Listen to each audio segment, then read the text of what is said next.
we're going to transition directly to Emilia Saiz, who is the Secretary General of UCLG, to share her conclusions from the World Assembly of Local and Regional Government. Thank you very much. It's a great pleasure for me to be here with all of you, old friends and new ones, and to have the opportunity to keep this space in the World Urban Forum. You know, these are the type of spaces that we need to manage to keep. Even if we are not many, and even if people are having snacks outside, it is very important to keep this place and to share what we have been discussing.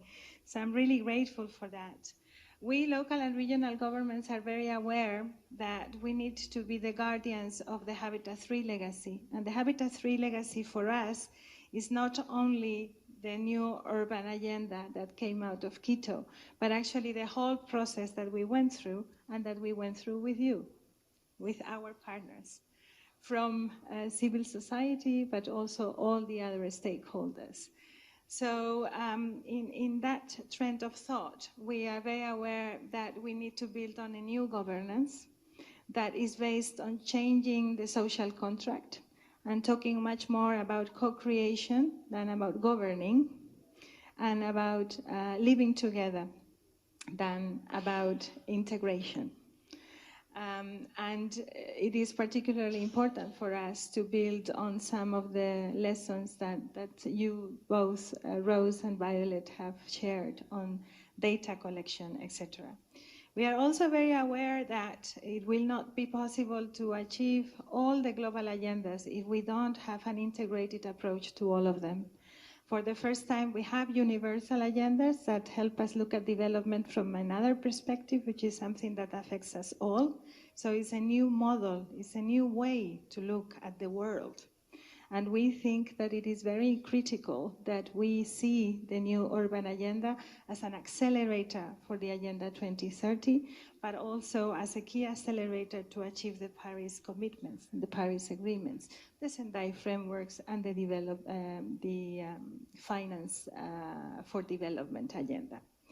Coming to finance, we will not achieve equality, we will not have just societies if we don't ensure a different type of financing for our human settlements, cities, local governments, regional governments, towns, and rural areas. And so we need to think of a different distribution of funding, but also making it possible for local governments and regional governments to address taxation and to produce their own source revenues, actually. So this is another issue that has come up during the Assembly. I was extremely pleased to hear coming up many, many times the right to the city. And the right to the city conceived not as the right for people to move to the big towns, but actually the right to the city as a co-creation mechanism for enhanced participation that would entitle embarking in new types of partnerships, such as the one that we are trying here today, and that will bring us from exchanging practices to strategizing together.